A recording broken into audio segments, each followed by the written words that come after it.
We're live.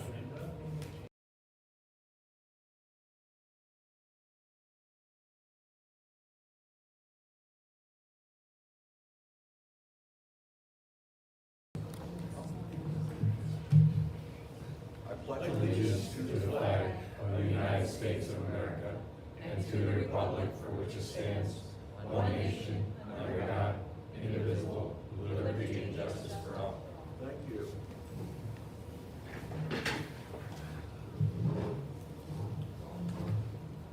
Good evening, and thank you for being here. Just wanted to let everyone know that we did have an executive session. There was just to discuss some personnel matters. So there was no votes or anything of that nature. So on that note, we'll ask for some public comment. Again, that we ask that we recognize any resident or taxpayer of the Sayre Area School District wishing to address the board about title programming or any other matter of concern or interest properly raised in the public session. Please give your name, address, and the subject of the content you will be addressing. And if it is requested that comments be kept to 3 minutes. Moreover, please note that comments relative to private student or employee matters should be directed to the superintendent outside of this meeting. So on that note, if there's anyone from the public that would like to give a comment this evening. Hello everyone, my name is Kathy Russo. I live at 326 North Keystone Ave in Sayre. I have 3 girls that go to I have 3 girls, 2 that go to Sayre High School. I wanted to bring up a couple things. Most of you know, well, most of you might not, but music is a big thing for me. The power of music, I think, is really getting diminished in the district, and that concerns me greatly because we know how powerful music can be. We know that students that learn instruments, that are singing, that learn to read music, not only fire different parts of their brain, but their math scores improve and their language arts scores improve, which is really important to the district because right now the middle school, they have 2 periods of math and they have 2 periods of English. Am I correct with that? Right? Right now we only have 2 music teachers for the entire district. That is a lot for 2 music teachers to handle. I don't know what they say, but as a parent, I don't think that it's working. To have them juggle their schedules between this building and over there, it diminishes their ability to be there for the students when they're not even in the buildings. So right now, the problems that I see, I don't know about elementary, but I do know about middle school and high school. This past year, my daughter was in middle school and she had the option to either take chorus or band or essentially recess, which is great for the kids. I will say that kids need to have more time outside and free time. So I don't want to say like get rid of that. However, when you give those 2 options to students, what are they going to pick? Why should music or art be optional? These are foundations that people will use for the rest of your life. These are things that old people will use when they can't walk because of Parkinson's or some other syndrome. You play music and they can walk across the room. Music is integral to every person's life. And depression is high. We all know that, especially among students. Talks of suicide, all of this stuff. And music can help on an emotional level. Whether the kids like the songs or not, that doesn't matter. Music is a beautiful expression of emotion. And those students are missing the opportunity to experience something that they might not even realize that they're missing. So I don't think that music should be optional. Art should not be optional. These kids, we need to give them a rounded opportunity to learn. Not just math, not just English, not just history. Those are all so vital, but so is music. So please, I implore you all, hire another music teacher. And we need a chorus teacher. We need somebody that has a passion for vocal stuff. Right now we have 2 band teachers, and I've worked with those band teachers. The one's a band, one's a chorus teacher. But their focus and their primary training, as I am understanding, is mostly in band. And sometimes you get what you get. And I love them. They are exceptional individuals and teachers. But my daughter, who's in high school chorus, again, scheduling, not a good option because it's at the end of the day during the flex period. What do students get to do in flex period? They get to take makeup tests. They have, that's when all of the assemblies are scheduled. And that's when some of the older students don't even have to be at school. So you're, out of all of this, we're completely destroying the future of music in these schools. When you take it out of the middle school and you make it optional, what are you going to have when you have high school music? And because you don't have these teachers that are there full time at the high school, my daughter, when she was doing district chorus, a lot of times if she had free time, her chorus teacher was probably over here. So she couldn't go down to the chorus room because nobody's there, so she can't practice. And she can't learn the music that she needs to for districts. And these festivals are incredible experiences. I mean, if anybody's gone to a festival and you hear the music that those kids make, it just touches your soul. It reaches you on a deeper level, and to think that our kids are not getting that opportunity is not right. And my girls have an opportunity because I'm a musical family. But we shouldn't limit these experiences to students of families that have musical backgrounds and that have a means to pay for private lessons. And that's how my daughter learned most of her stuff, through working independently at home, a little help from me, even though she won't take it, you know how kids are, and then from her private teacher. Music should not be exclusive. Some of these kids don't have the means to do that, and they don't have families that appreciate music. But it's such a beautiful gift that we can give them that will stay with them the rest of their lives. So please, do what you can to support your music department and hire another teacher. I don't know if it's in the budget. I don't know how. But there's got to be something, or at least make it every other day, so every other day the teachers are just in one location. And then having one teacher solely down here can really build up. I work with the kids at Epiphany with music, and when I first started, you know, half of them were like, I don't want to sing. But after working with them year after year, you get to build them up, and then they get excited about it. And that's what we need to see here.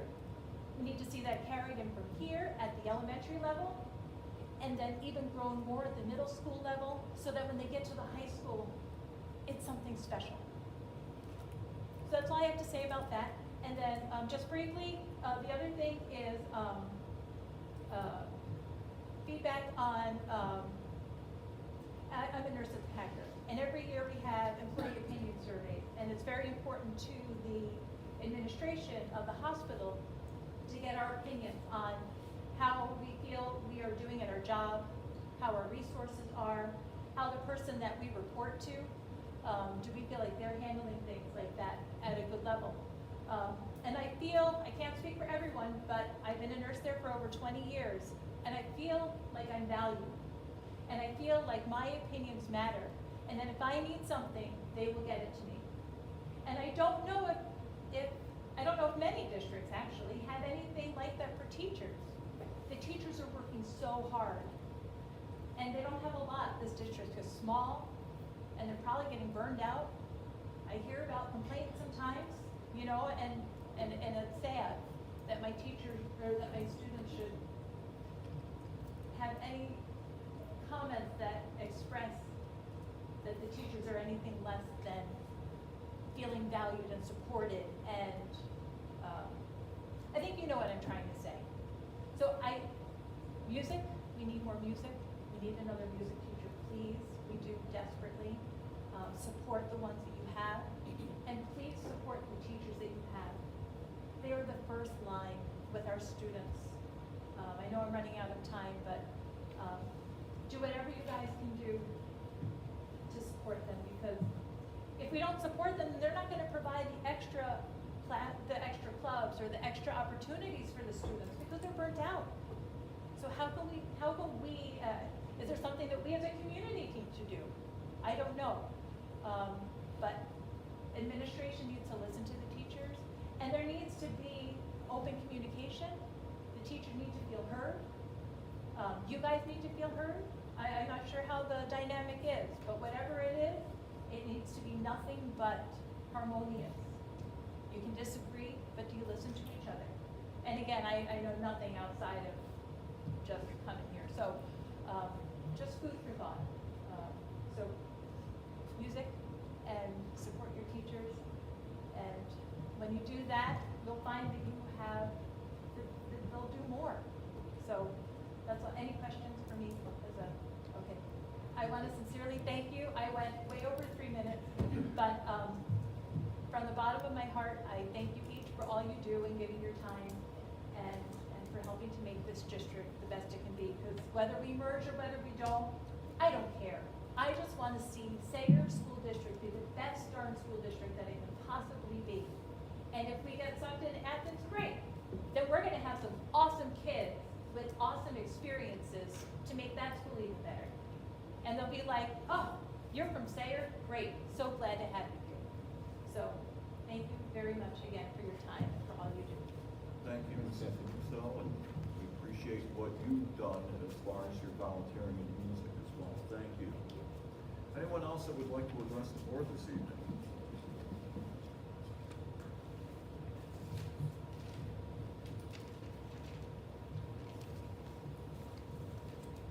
Hi everyone, Joel Hunt, South Waverly taxpayer. So my comments are all going to be based on and off of the presentation last week. I don't know about you guys. I guess I'll wait until we get to topic number 8 to hear how you feel that went. I wasn't overly impressed with the Q&A, specifically the A. I didn't think they really directly answered a lot of questions, and frankly, I have a lot more questions after that meeting now.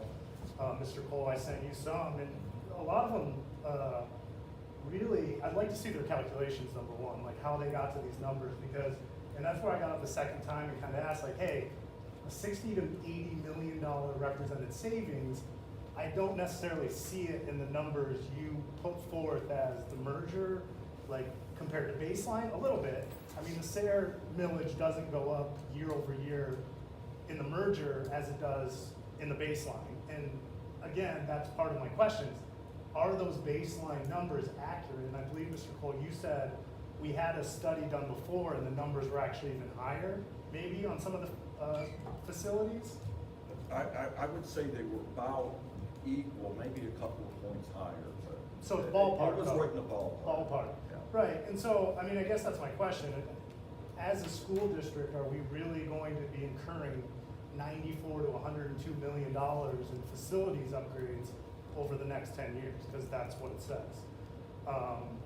And if yes, I mean, I guess then a merger just from a taxpayer perspective makes sense, because it's a 2 to 3 millage decrease to the maximum year over year. So, I mean, just the only personal thing I throw in this, because I try to look at things from a numbers perspective, because again, that's what I do for my job. The only personal thing I would say is that it just seems like a pooled district would present kids more educational and extracurricular options. That's just the only, because of the pooled resources, a lot of different teachers, a lot of different skill sets coming together.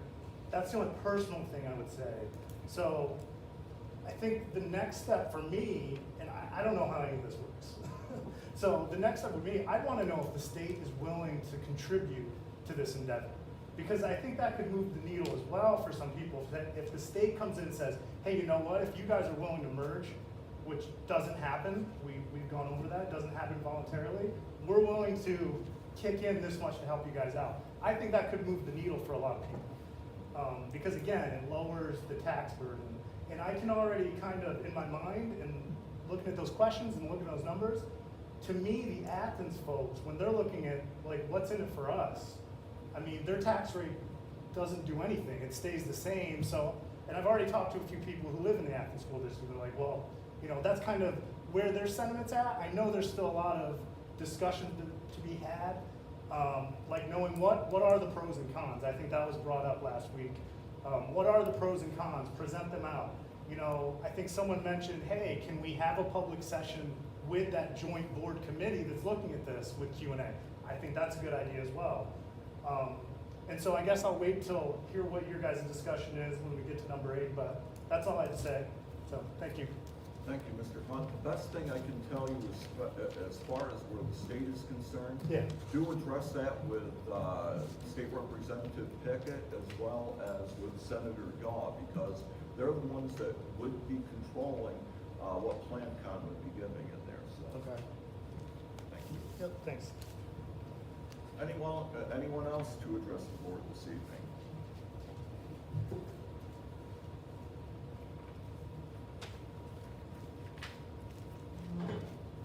Hi, James Shaw, Sarah, Pennsylvania. I want to talk about the facility study for Sarah that came out 2 years ago. We're going to release the figures. They are out online, aren't they? Okay. Well, I'll save you the time. Priority 1 high for Sarah High School, 27 million. Add 3 million for inflation, $30 million. Priority 2, 30 million. Add 5 million for inflation, 36 million.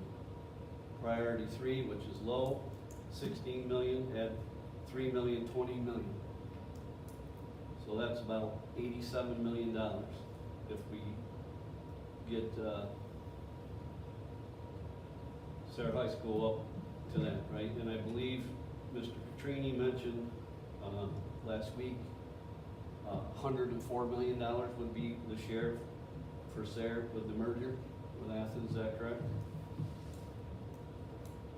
As far as I know, yeah. Is that correct? Yes, Yeah, no? it's right in that ballpark. Okay. For Snyder School, priority 1 high, 8 million, add inflation, 959,000. Project 9.6 million. Priority 2 medium, 14 million, add 2 million for inflation, 17 million. Priority 3, which is low, 2 million 8, add 59, 3.4 million dollars. So we're talking about $119 million if we do not merge with Athens to get the schools up to snuff. Max, right? And about 88 million if you don't do the highs. Right? So wouldn't be beneficial for Sarah to merge with Athens. Right? If it's 104 million at minimum for Athens, and then we're gonna close Sarah High School, right? On all the options, Sarah High School's closing, right? Yes. And SRU, is that gonna be open? On certain ones, I'm yes. certain, I can one option. 2 or 1, I know they closed it on 1, I can't remember. So for the all-in-one campus, It would be closed. it would be closed, and it would cost Sarah a minimum $104 million. Regardless of whether we merge or not, we still, Sarah's still facilities, both schools, minimum is $80 million to give both schools for the low priority up. Would you know that answer, Mr. Claypool? I'm not trying to put you on the spot. Well, I mean, you'd have to look, I'd have to go back through that study, because there was a lot of things in that study.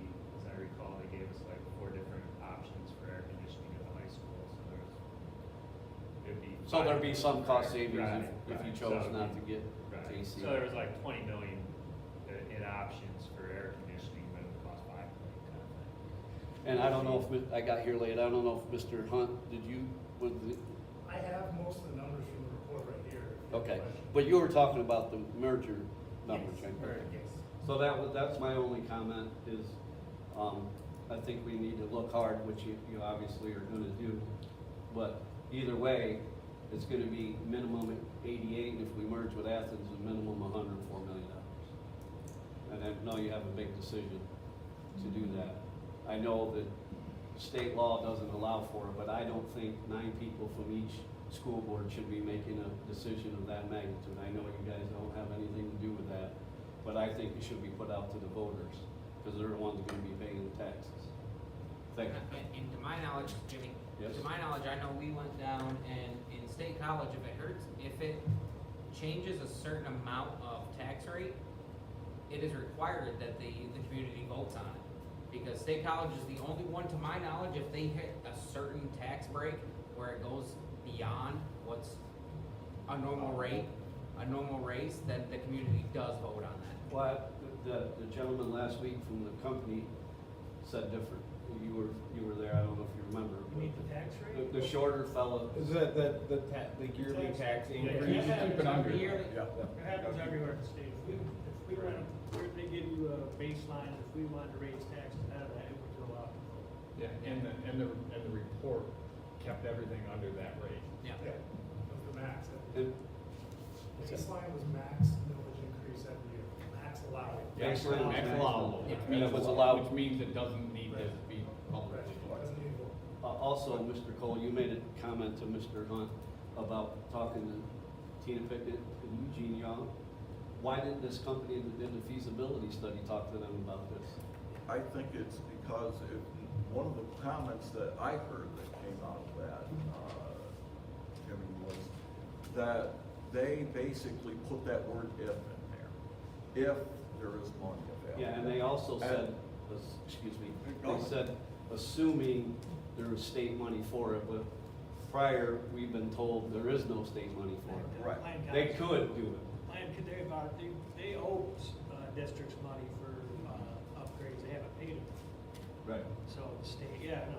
And that might even been Esser's money or Could be. even before that. Before that too, yeah. Right. PlanCon, the program they had, they still haven't paid everybody, so. And I don't think they answered the question totally when it was asked about the central, whoever was the last merger in the state was, those two schools. And the shorter guy, someone in the audience asked him a question, was there state money given to them for the merger? He didn't have the answer. Do you guys know? That May have been, I You- can't you remember or It's no? been in 10 years, it's been 10 years more. May have been money. Do you know Mr. Claypool? I don't.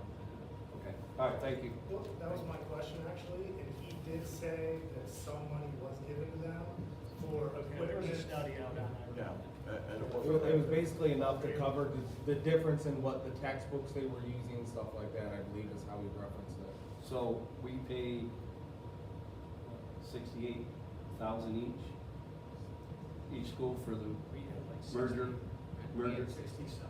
Yeah. whatever it is. Right. Can we ask, or have you guys already asked the state to chip in money to defray that cost of the study?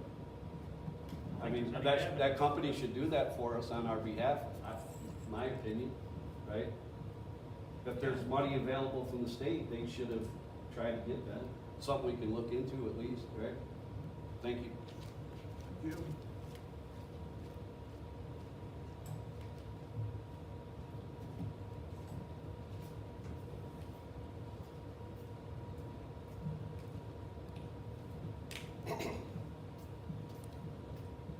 Good evening, Mike Shaw, Perkins Street, Sarah. First, I'd like to say thank you to the Board of Education. I know that for your time and effort, I know it's not always easy to do the job you're doing. And I know I come here a lot of times with maybe some unpleasant topics, but at the end of the day, I do respect you guys and for the job you do. To Mr. Claypool, and Mr. Howie, in the last couple of weeks, I had some interaction with them for some stuff I needed relative to this their school district, and they did a great job. And I do appreciate that. My first question is, board members, were you satisfied with the content of the feasibility study? Second part of that is, in terms of the agreement / contract, did they meet your expectations? Third, to follow that is, if not, where do you feel the deficiencies were? I guess Jimmy brought up the amount of money we spent, both school districts. To me, they didn't talk about the estimated class sizes over the next 8 years. They didn't talk about the academic benefits to the students. They really didn't talk about curriculum, and I know that's kind of a tough one. And as Mrs. Agnew knows, they didn't talk about transportation. one of our biggest, when you look at our budget, that's one of our biggest factors, besides salary. How is that also reimbursed by the state? I think that's a big issue. And I don't know what the contractual agreement was and what some of the people who are older, I don't mean older, but I mean the people who were on the board when you first made the agreement compared to some of the new members. I don't know what the contractual agreement was and what the expectations were, but I think it's something that needs to be looked at. I know last meeting I did not attend, where Dr. Delosio discussed her availability when she was away. And I appreciate her effort in trying to inform us of the chain of command and all those things, that the administrators are very capable of handling the things when she's not, per se, in the building. With that said, I believe you have, or you're going to review her evaluation as required each year. And it's difficult this year because we have a president for half a year of our budget and a president of the board for the other half of the year. But my questions are pretty simple.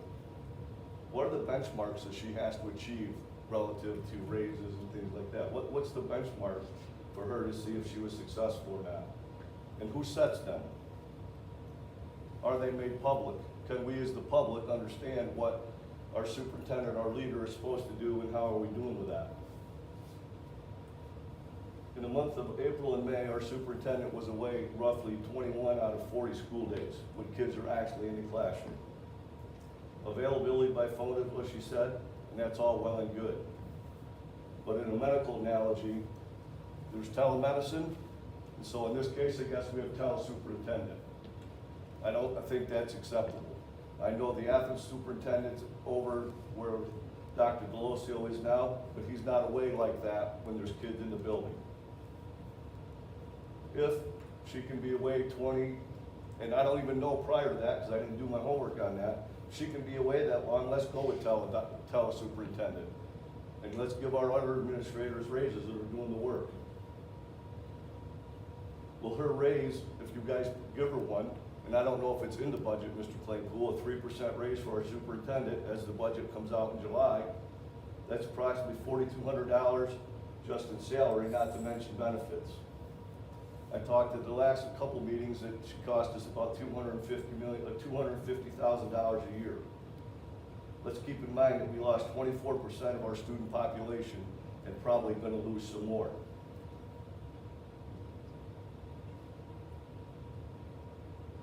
We have negotiations, teacher contracts up at the end of this month. How's that going to reflect when you guys start negotiating with the teachers? If we give our superintendents 3% raise, you sure as the heck think they're going to want less than that? Probably not. And I could go on and on, but let me just close with this. I really do appreciate your efforts. I know you might not believe that, but I truly do appreciate your efforts. And I care about the residents of this district, and I care about the students of this district. Mrs. Russo spoke about music. I agree with her 100%. As much as I'm a sports guy, throw the sports out and put arts and music in. But I'll close with this. You ladies and gentlemen of this board are much like a jury. You represent our taxpayers and our students. And tonight I'm asking you to stand between what's right and wrong. Start holding our superintendent accountable, as from the top down is the way it goes. And this is not personal. These are things that I've talked about in the past and I've talked to her personally about. If she was here, I would look at her and say the same thing. Thank you. Thank you, Mr. Shaw.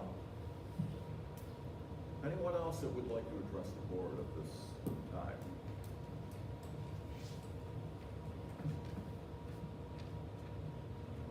Well, there's public comment. We'll go to the consent agenda. Excuse me, I do have one quick question. Is it broken down, I mentioned that before in the budget, is it broken down that the salary of the superintendent will be for next year? In a contract. It's a contract. So it'll be in there. It's based on her contract. But she doesn't have to receive a raise. It's only if you folks feel that she met her benchmarks and you set it, correct? Right. Okay.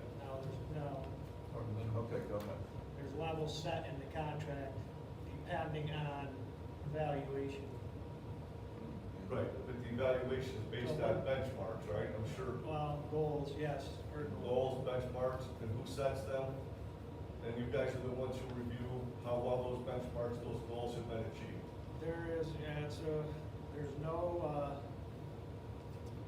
set way to do it. There's no pass or fail. Right. We have an evaluation, everybody on the board does, it was made by, PSBA, I think, right? So this isn't even a, Pennsylvania School function, this is made by the PSBA, Pennsylvania School Boards Association. There's a packet, we do evaluation based on these things, and her goals and how they came out. But in her contract, it's a set amount, like a union contract. So many percent raise if it's above, if she's rated above satisfactory or something, the raise can be more. So the raise is already set in her contract for the minimum raise, it's already there. But it could be more. So no matter, if she didn't show up for work for 27 days in a row, you guys still have to give her a 3% raise? We didn't fire her for it, but yeah. It's just like a teacher's union, it's the same thing. All the contracts that we have are exactly like that. Everybody in the district is paid that way, everybody. Teachers, janitorial, everybody is paid the same. So the state board association gives you a jig to follow, but certainly every a school district like State College does not have the same issues as we have. They probably haven't lost 24% of their student population. No, but it's They a probably, contract. you know, honestly, a lot of teachers took a freeze in their pay a couple years ago so they could survive. You know, let's see what kind of situation we have. Even if a 3% raise is offered, maybe somebody should say no, knowing that we've lost 24% of our population. Their teachers took a pay freeze also, in their last contract we did. I think we did administratively too. And she did too. We did administratively too. Yeah. The same time the teachers were, the administration was too. So we What have about done. COVID times?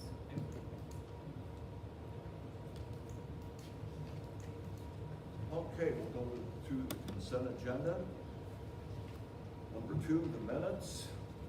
Approval of the board minutes from June 3rd of 2024.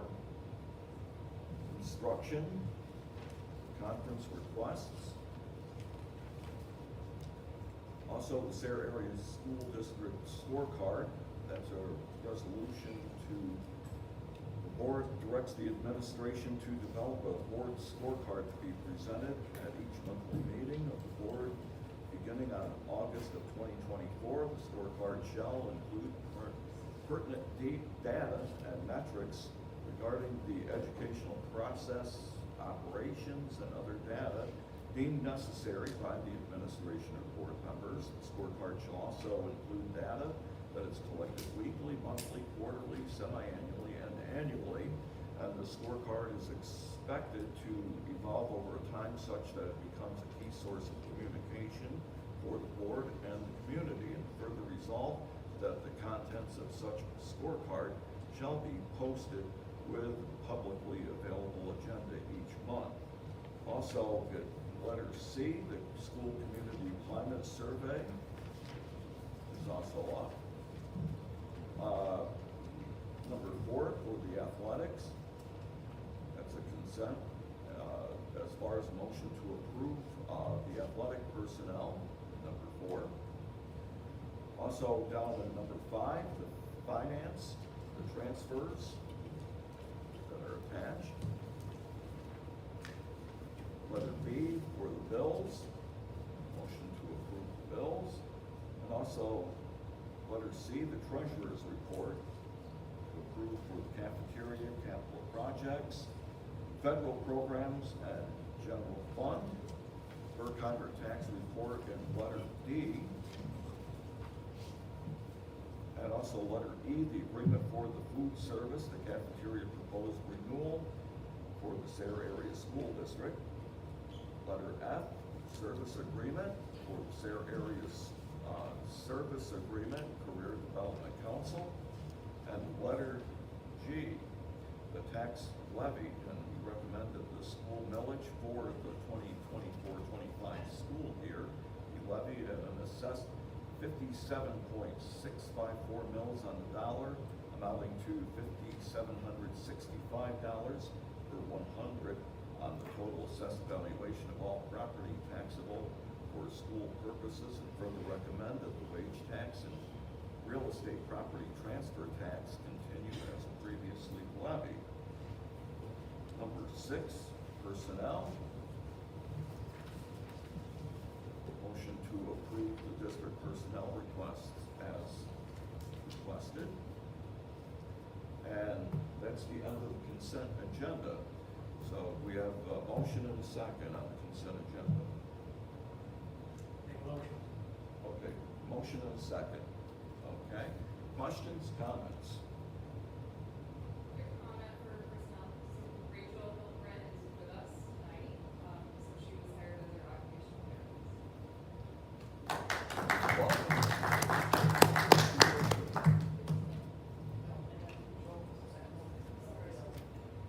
Like bingo, we got things in the fall. Don't worry, we'll all approve it. Really, wait till now.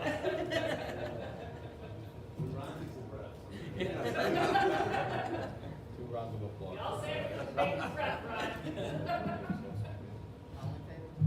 Okay. Any other questions or comments? All those in favor signify by saying aye. Aye. Any opposed? Consent agenda is approved. Welcome, Rachel. Glad you're here. Okay, number 7, 24-25 final budget. This is a motion to approve the final general budget for 24-25 school year as presented. We have a motion and a second. Motion. Second. We have a motion and a second. Any questions or comments? In fact, Mr. Claypool, can you give us the figure on the final budget? Yeah, the only thing that changed from the preliminary to the final was we added roughly $80,000 so we could keep the after-school program going that the grant had expired for. So we basically did that by, we decreased a couple of things. Our capital transfer, we decreased by $25,000. Our cafeteria transfer, we decreased by 15, and then we added in 40,000 for medical assistance, which we'll tap into if we need to. If the state budget comes through as projected, we probably won't need to do that, but we just wanted to have something in there in case we did. Thank you. Any other questions or comments on the budget? Mr. Cole, I know it's not appropriate, can I ask a quick question? When can we apply for the after-school program grant again? We did get it for the coming school year. Do you know that? 18 months, thank you. Okay. I heard. Seeing that there's no other questions or comments, Mrs. Macheco, roll call, please. We'll begin with Mrs. Agnew. Yes. Mrs. Blythe. Yes. Mr. Haddock. Yes. Mr. Hickey. Yes. Mr. Roof. Yes. Mr. Skirpa. Yes, and I think the after-school program's a great add. Mr. Cole. Yes. All right, down to number 8, merger feasibility study. Discussion on the Sarah Athens merger feasibility study from 2 weeks ago. Again, we've had a good discussion about that earlier this evening. Again, there's a lot of things inside that budget, and the thing that has my biggest concern right now is if the projected costs are going to be that high, I'm afraid it could be devastating not only to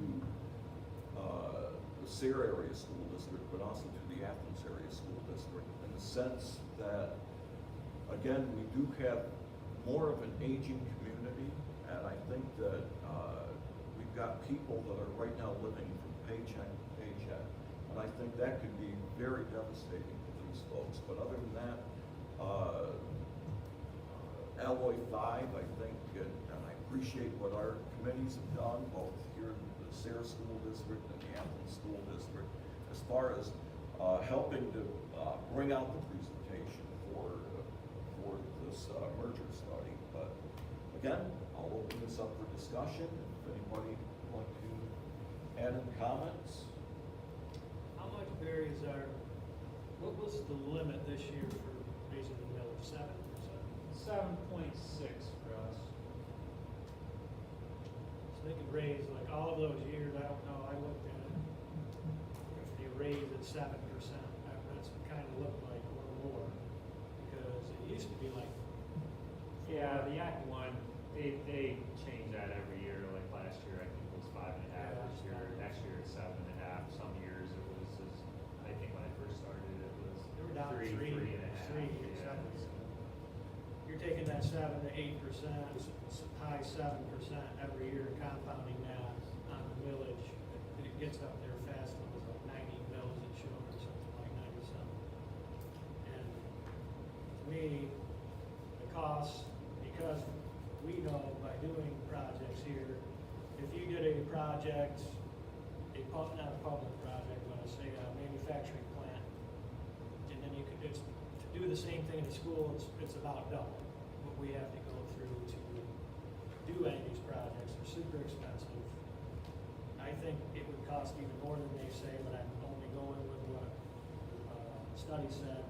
I think they kind of went high because they know it's gonna be that way, just for the things that we've done. I mean, just for that and the millage rate, how that's gonna go, they're gonna have to do it. If you have to borrow that much money, the debt service is gonna take up, most of that millage.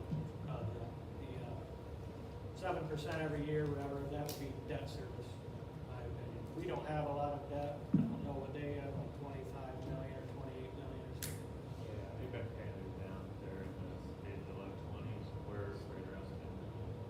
So I think once the millage gets going, it's just gonna go every single time. And you can raise it more than that, but it has to be a referendum, right? They can go higher, so. I know there's interest on perspective on the study, and again, we share our personal views.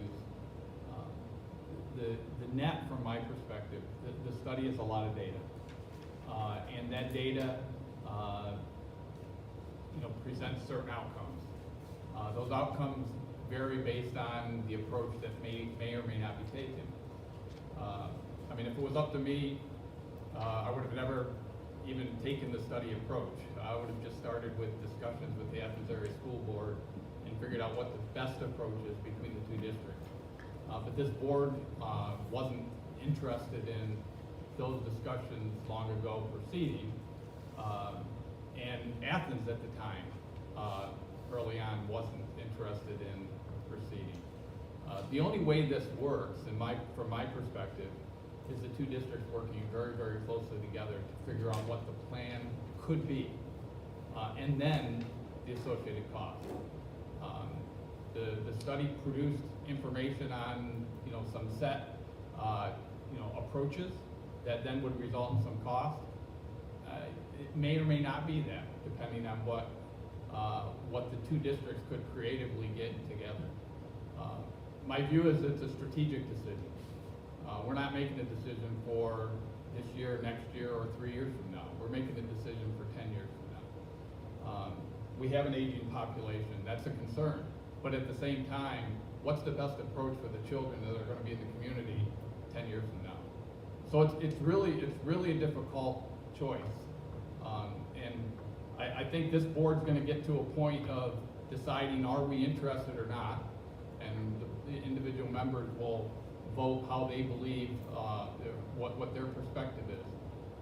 But from my perspective, the only way we will ever get there is to have detailed ongoing discussions that actually formulate a real plan that could be achieved with the two districts combined. And will that cost money? Sure it will.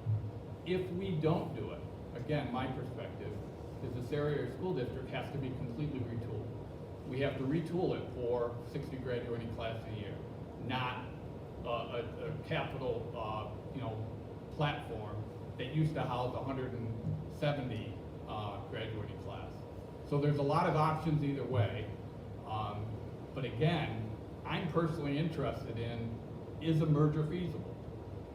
And can we get there? My view is the only way we get there is to have tough, probably long drawn out conversations on designing the educational system for this community. And that's where I am relative to the study. Am I really happy with the outcome? Kind of with all consultants. You have a contract, and unfortunately the contract, meeting the letter of the law of the contract is a lot easier than meeting expectations. You know, it was delayed a year. Did they do as much in area? They did cover transportation, they did cover education, but certainly not to the depth that you'd like. But contractually, did they touch it? Yeah, they did. So that's always a challenge when you enter, you know, with companies that are large and do those kinds of services.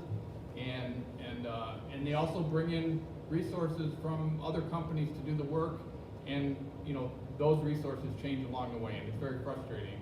But the contractual obligations versus the expectations are always a difficult thing.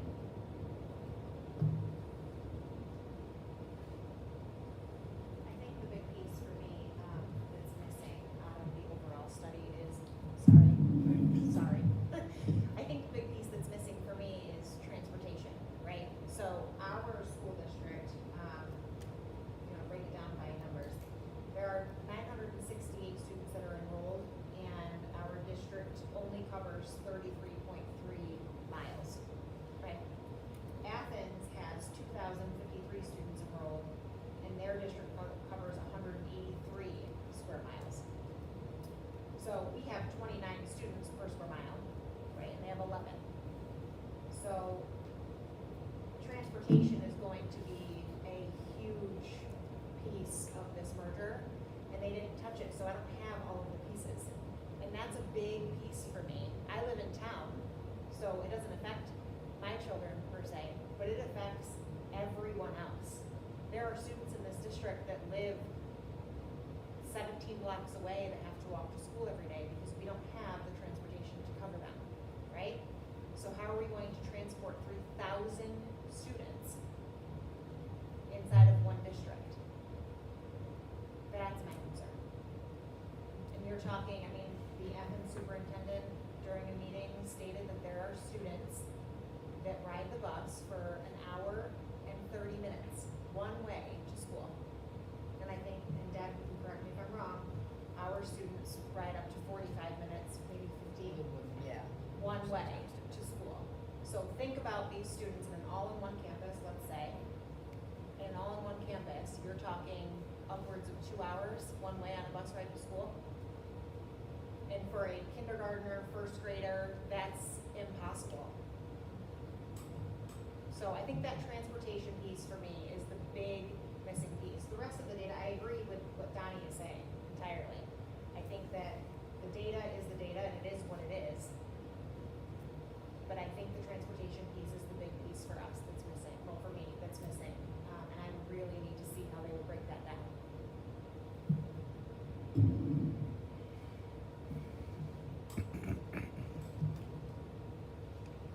Any other questions? Questions or comments from the board? Hold it. We're right now in the board discussion, Michael, so is there any other questions or comments?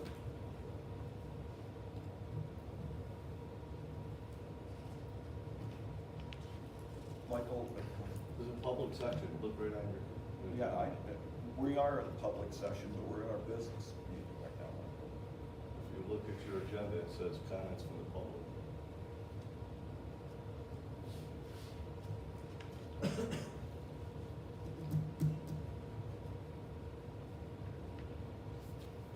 On 1C, Mike.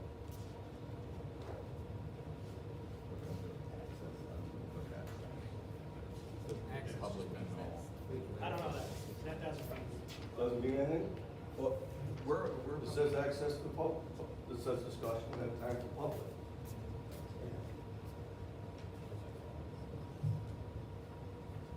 Anyway, go ahead, I don't need to say, I'll share my information at the end of the meeting.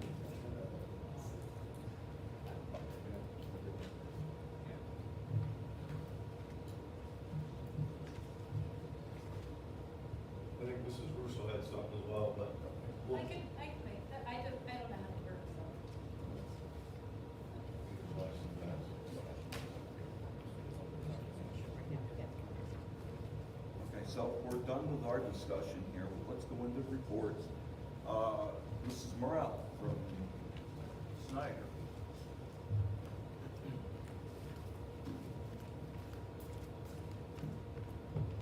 Good evening, everyone. Thanks to the custodial team and Mr. Green, they've begun cleaning the school for the upcoming school year. We're a little bit ahead of the game, so I thank them for their efforts. During this past 2 weeks, I've worked with Mr. Claypool and Mr. Madigan, working on the final expenditure reports for the 23-24 school year for the federal programs along with the Ready to Learn block grant. And we will begin working on the new allocations for the 24-25 category in those same areas. So we look forward to getting those completed and done as quickly as we can. That's all that I really have, so thank you. Okay, thank you, Mrs. Morel. You're welcome.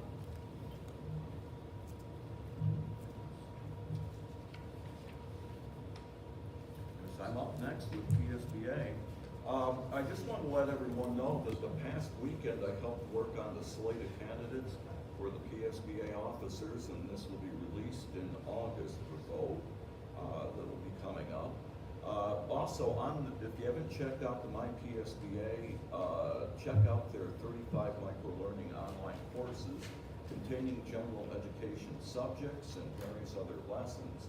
There are 7 micro-credentials as courses, and much of the subjects are free of charge, so I want to let everybody know that.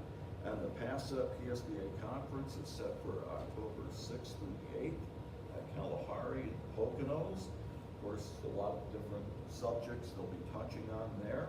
Closing note speaker is Stevie Van Zandt, one-time member of Bruce Springsteen's E Street Band. So, yeah, he was on the Sopranos too.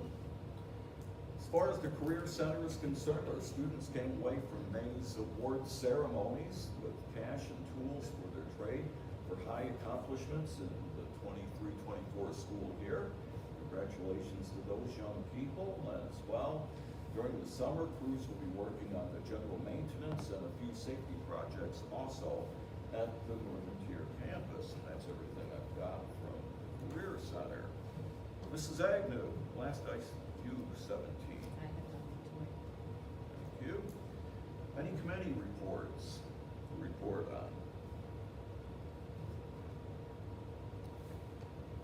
No committee reports, okay. My report, I just want to remind board members to submit your superintendent's evaluations by June 30th. My thanks to Mr. Claypool, Mr. Madigan, administrators, their staffs, teachers, everyone for a fine budget we just passed.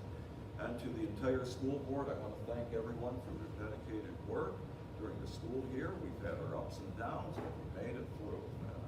Thank you so much.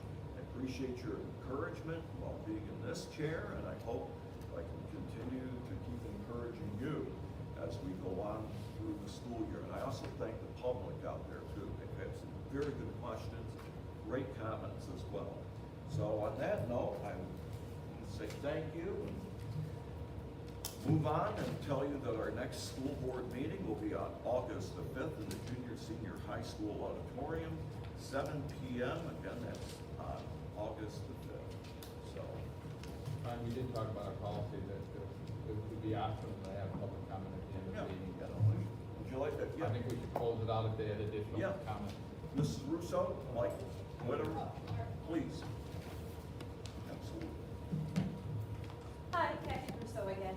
Thank you for hearing me again. I just had a brief question about the whole merger thing, and I apologize if this has already been brought up, but as a parent and as a taxpayer, money's important, but I'm more concerned with the benefits to the students. So what kind of, and I'm sorry if this has already been asked, but what kind of research do you guys have, and what kind of studies have been done?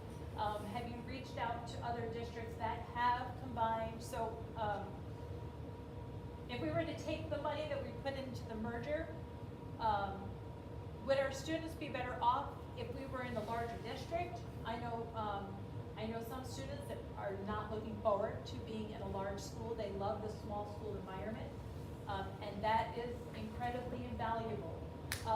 But then they also get great opportunities when you have a bigger district. However, if we take that money for a merger and putting it into making the school, upgrading it, and then supporting the teachers and programs and funds, and make it a small school that kids want to come to, have there been studies that show that making this merger will benefit the students overall? Will it benefit the Athens students? Will it benefit the Sayre students? Has This there been study any was- talk of that? There was only one study that I've read, and it was probably 10 years ago by the PSBA. No, that study concluded that what we saw in our study that was done, it costs a lot of money, your taxes go up, but there's no discernible uptick in the educational level. Okay, well, that's very That's the only, important. it's 10 So years. then, if you guys don't have any, There's been no merger, there's been like one merger. How many There's years? only been one merger ever, pretty much, In Pennsylvania. since I've been alive, and I'm 34, so. I don't know, But- that was done several okay. years ago. this is a big country. There has got to be Oh, I'm sure. other schools that have merged. But you have. They've done it in Elmira.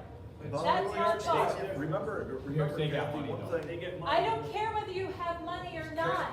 Kathy? It doesn't matter. What matters is, we're talking about millions of dollars. Millions of dollars, and will it even benefit the students? And I know I'm late to the game, but how much money did you guys spend on a merger assessment? And will it benefit our kids? I don't give a about our taxes. If it's gonna benefit our kids, I will take out a loan on my house and pay for it.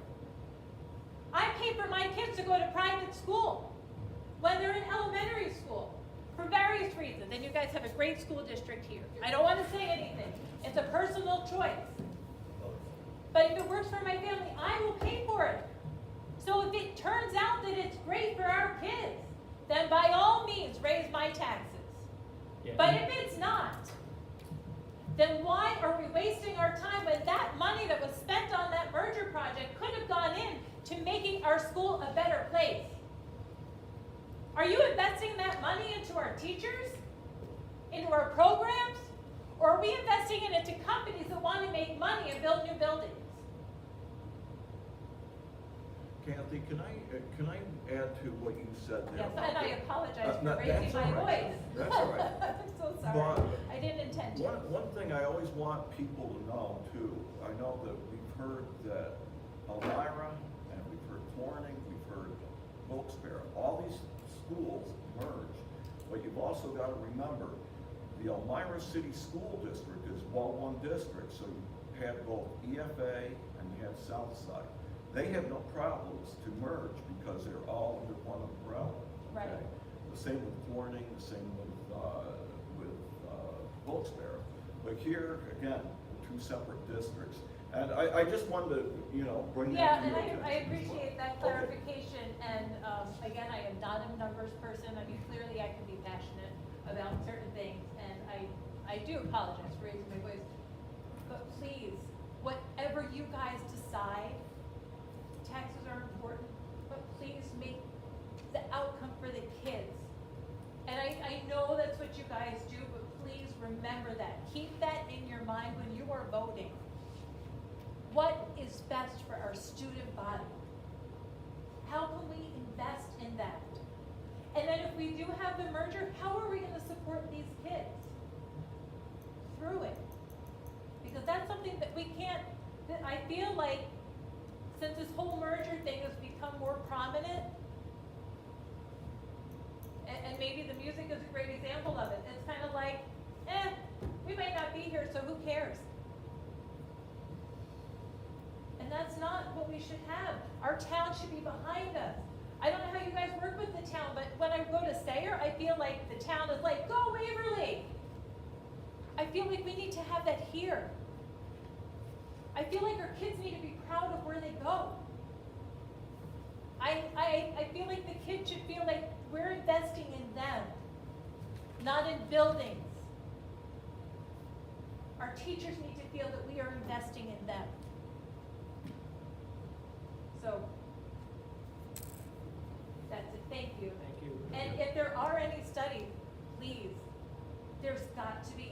districts that have gone through this. As a taxpayer, I want proof that this is gonna be better. I don't wanna be an experiment. I don't want my kids to be an experiment. They deserve more than that. And I don't envy you your decision coming up ahead. Thank you for listening, and I know that you guys look at it from all angles. Thank you for hearing me. I appreciate it. Thank you.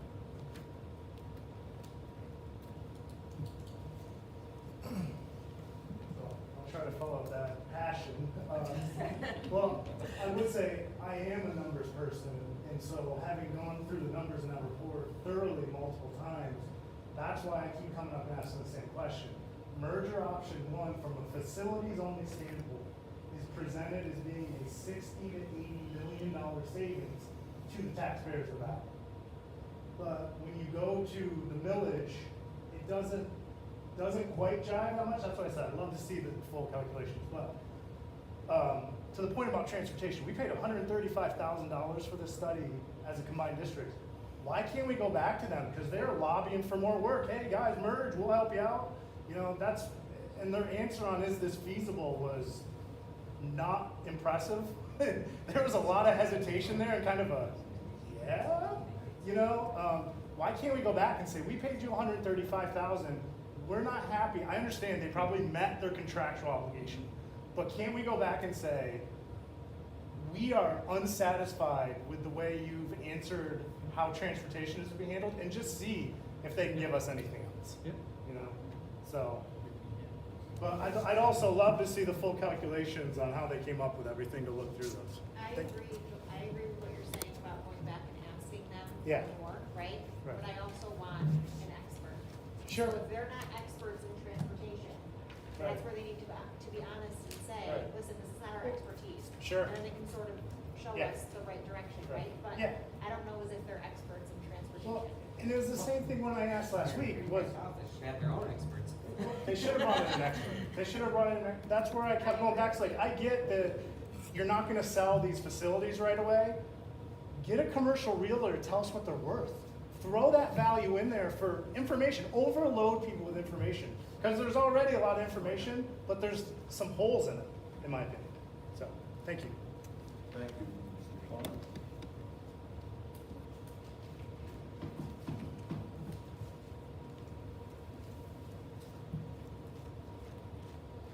First off, I'd like the other people that spoke, thank you for your service. I know it's a thankless job.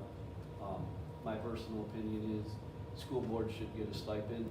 Borough councils in Pennsylvania get it. It's a little bit, they deal with $2, $3, $4 million budgets. We're dealing with $25 or more $1 million budgets. You should get paid, in my opinion. I'd also like to thank the teachers and all the staff of this school district. Where are we on the comment policy status? At the end of the meeting, we created a new policy. Does that go in effect? Honestly, Jim, I think that we could, you know, again, if we have enough interest, you know, where we, you know, if there, like for instance, with your brother as well as you, Mr. Hunt, etc. You know, we'll, you know, put that in at the bottom. I mean, that's no problem. But there's a proposed policy though, right? The policy isn't final. The policy has to sit for 30 days before it's Yeah, but it's finalized proposed. policy. Correct, but And it's not a finalized I'm policy. assuming your logic is and reasoning is you don't wanna be here all night? 'Cause It's in there. what if there's 25 people that wanna speak at the end of the meeting? It's in there though. It's in there. That we can or we cannot speak at the end of the meeting? That's my. That it's open for the board to be able to say, yes, we'll add time at the end of the meeting for So comment. each meeting, it'll be a case-by-case Yeah. basis whether the board Yeah. wants to allow people to speak at the end of the Yeah. meeting or not. Yep. That's what the policy is. It's a may add, yep. That doesn't seem right, honestly, to the taxpayers. We're doing it right now, Jim. Where it makes sense, I think it's important to open it up for further discussion. If we didn't have the time at the beginning because we had to get on with the meeting, we opened it up at the end. What if it's we- a hot button issue and you don't wanna talk about it? No, Well, I'm just saying. Yeah, you have to get, but doing it the other way also can complicate things as well. I agree. Right, so I mean, I think it's the best, I personally think it's the best of both worlds. Do we know what other school districts in Bradford County allow it? I personally don't. Does anyone know? Most, a few of them I've been to, Jim, they will allow comment at the beginning of the meeting, okay? And then there are some that do allow. Yeah, our neighbors to the south do. Yeah, so, yeah, I've been to a few of them. I'd like to make a clarification on the superintendent evaluation. That's PDE, not PSBA, that does evaluations. They're the ones that mandate it, right? PDE. Well, PDE mandates it. Yes. yeah, But the forms, we can, we. Yeah, I understand that, Mr. Okay. Cole. But Okay. my point is, there's three types of evaluations for a superintendent: unsatisfactory, satisfactory, and proficient. Mhm. And all of you do an evaluation, what Mike was talking about, the raise. But my question is, if it comes back unsatisfactory, does the superintendent still get the raise? I don't believe they do, right? If their evaluation is unsatisfactory, they don't get You the, have to look at the contract, I think they do. they do? I think- Even with an unsatisfactory rating? I'd have to look at the contract, it's been a while since we've looked at it. Okay, again, to me, that doesn't make any I sense, don't, but don't disagree with that's it. not you. Mrs. Russo talked about Meyer and Corning doing the merger, and you talked about there being one district. They did, but they did sports first to see how it would go. Once the merged sports, as soon as they started playing, no one complained, then the merger consolidation went right through for academics, combined into one school. I know that personally from talking to people from both districts, Corning and Elmira. And Mr. Skirpon and I have talked about that before, personally. Bus routes, Mrs. Blythe said about, they gotta walk 13 blocks or something like that. There are children in the district that walk outside of that. Yeah, and we, the school district, I shouldn't say we, but when I was on the board, we cut bus routes for the distance, right, Mr. Claypool? Okay, so that again is in your hands about the We're busing. more with you, Jimmy. Okay, Transportation is a hot topic around here. all right, thank you. Is there going to be a forum just for Sayre and Athens together for residents of each school district to talk about this merger feasibility study? Have you I talked? personally Yeah, wanted to have. Yeah, we're not that far yet, Jim. And I complained at other meetings to you guys, and I have to apologize. Found out at the meeting last week that Athens, and I don't know if Sarah did, I didn't speak to anybody from Sarah, you guys can correct me on this, that the study took longer because Athens asked for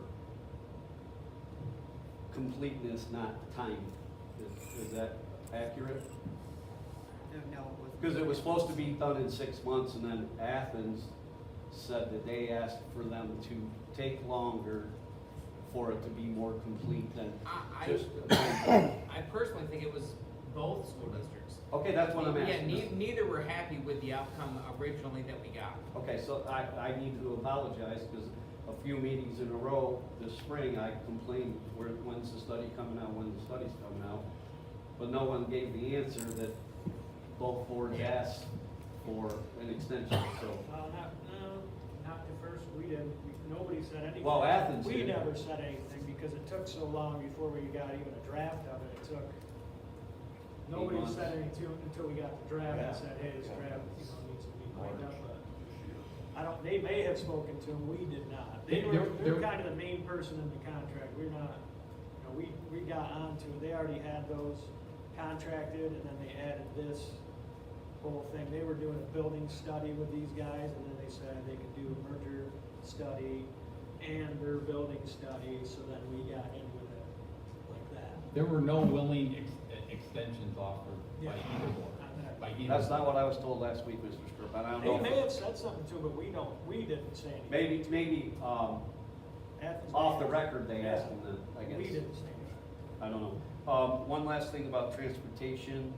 You said, Mrs. Blythe, that some students ride an hour and a half, right, in the Athens district. Mrs. Agnew probably can answer this better. So if there is a merger, probably their students are gonna be on an hour. And also, the state determines the border lines, like the Athens School District goes all the way to Tuan and those kids. So that, nothing you can do about it, only the state can do something about that. And I am, when you said, talk to Tina Pickett and Gene Yaw, I'm gonna talk to them about numerous things, but I am gonna ask them that somebody in the state propose the school boards get a stipend for the job that they do. Thank you. Thank you, Mr. Shaw.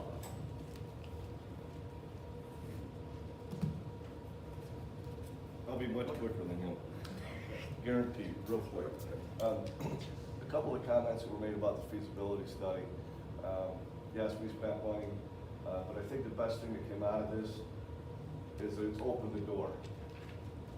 And I sometimes will use an example of addiction. Sometimes people are afraid to go for recovery because they don't want to go through that door. It's a dark door.